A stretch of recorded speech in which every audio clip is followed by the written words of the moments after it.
마음챙김 소통 세타 카드를 소개합니다. 마음챙김 소통 세타 카드를 열면 이렇게 카드들이 한 다발이 나와요.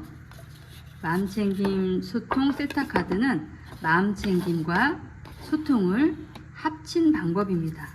카드를 열면 먼저 마음챙김 소통 세타 카드라는 제목이 나오고, 마음챙김 소통 세타 카드를 어떻게 활용하는지, 내용물은 뭔지 설명서가 있고요. 신체 감각 어휘가 나와요. 예를 들어서 따뜻해요, 뜨거워요, 미지근해요, 생생해요, 얼얼해요, 이런 감각 등을 익힐 수 있는 카드고요. 다음, 충전되는 감정 어휘와 소진되는 감정 어휘가 있어요. 그래서 여기에는 감동적이에요, 따뜻해요, 뭉클해요, 설레요, 이런 충전되는 감정 어휘, 또는 걱정돼요, 두려워요, 부끄러워요, 미워요 등의 소진되는 감정 어휘 등이 나열되어 있습니다. 초록색의 세타 카드에 C, 그 다음에 파란색의 E, 주황색의 T, 그 다음에 보라색의 A가 있습니다. 세타 카드는 CETA, C는 마음챙김 소통, E는 마음챙김 표현, T는 마음챙김 이론, A는 마음챙김 알아차림이라는 카드가 모여서 마음챙김 소통 세타 카드가 됩니다. 마음챙김 소통 카드 각각에 대해서 한번 살펴보겠습니다. CETA 세타 카드인데, 그 중에 C는 커뮤니케이션이라고 해서 마음챙김 소통이라고 할 수 있고요. 마음챙김의 태도를 가지고 소통할 수 있는 여러 가지 방법들이 나와 있습니다. 20장 정도의 마음챙김 소통 카드가 있는데, 예를 들어서 상황에 대한 기분, 느낌 질문에서는 땡땡 했을 때 어떤 기분이나 느낌이 들었어? 라고 질문하라는 예시문이 들어있고요. 실제 예가 있습니다. 팀에서 빠지라는 말을 들었을 때 어떤 기분이 들었어? 라고 실제 사용할 수 있는 예가 있습니다. 무엇 때문에 땡땡했어? 무엇 때문에 땡땡한지 말해줄 수 있니? 라는 글이 들어있고요. 이거에 대해서 예시가 들어있는데, 무엇 때문에 긴장했어? 또는 무엇 때문에 배부른 게 불쾌한지 말해줄 수 있겠니? 라는 예시문이 들어있습니다. 또 예를 들어서 기분, 느낌 묻기에서는 지금 기분이 어때? 무엇을 떠올리면 기분이 어때? 라는 표현인데요. 예를 들어서 불쾌했던 일을 떠올리면 기분이 어때? 라고 묻는 예시문이 있습니다. 이 외에도 다양한 카드들이 한 20장 정도 있습니다. 이번엔 마음챙김 표현 E에 대한 카드인데요. E는 익스프레션이라고 해서 마음챙김에 대한 표현을 할 수 있는 카드입니다. 여기에도 약 20여 장의 카드가 들어있습니다. 여기에는 예를 들어서 사과하기, 진정성 있게 간결하게 사과하고 고마움을 표현하고 상대방이 사과를 받아줄 때까지 기다린다는 문구가 있어요. 예를 들어서 내가 약속 시간에 5분 늦었네, 정말 미안해, 기다려줘서 고마워 라는 예시가 있습니다.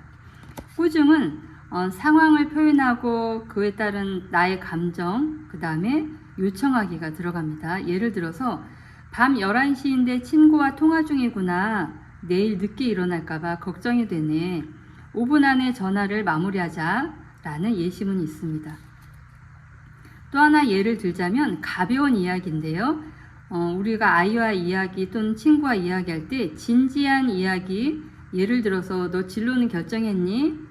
이런 이야기 대신에 가벼운 이야기로 시작하는 거예요. 예를 들어서 너는 무슨 색깔을 좋아해? 또는 너는 어떤 음악 좋아해? 라는 얘기를 하는 겁니다. 이렇게 가벼운 이야기로 시작하는 것 등 여러 가지 표현이 익스프레션, 마음챙김 표현에 들어있습니다. 이번에는 T 이론, 마음챙김 이론입니다. 마음챙김 소통 카드에 어떤 마음챙김 이론이 들어가는지 보는 카드인데요. 여기도 한 20장 정도가 들어가 있는데, 예를 들어서 비판단은 현재 순간에 호기심을 가지고 있는 그대로 수용하는 태도, 대상에 대해서 좋고 싫음을 판단하지 않고 단지 인식하고 경험과 연결하는 능력이라는 설명입니다.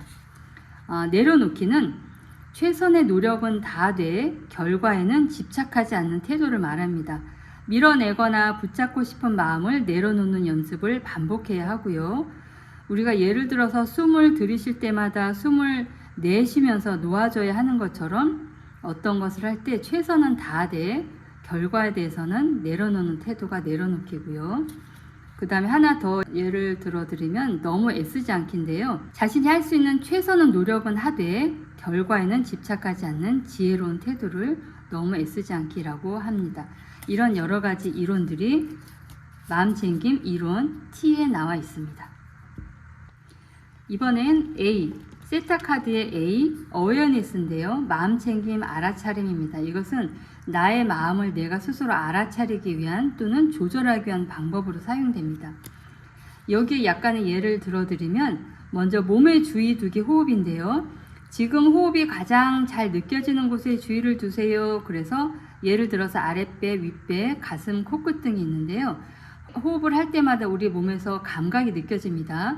그 호흡에 따른 감각이 가장 잘 느껴지는 곳에 주의를 두라는 거고요.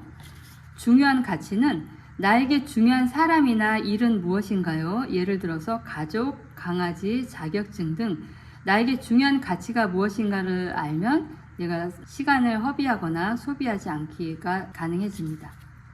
또 예를 들어서 수식관 명상이 있는데요. 수식관 명상은 숨을 쉴 때마다 호흡을 할 때마다 숫자를 헤아리는 명상입니다. 호흡에 기대어 매번의 날숨마다 마음속으로 10부터 1까지로 거꾸로 세는 명상을 말합니다. 연구 결과 긴장과 불안을 가장 빠르게 이완시킬 수 있는 방법이 바로 수식관 명상입니다. 이 외에도 여러 가지 명상하는 방법, 그 다음에 내가 나를 알아차릴 수 있는 방법 등이 20여 장 마음챙김 알아차림 어웨어니스에 들어있습니다.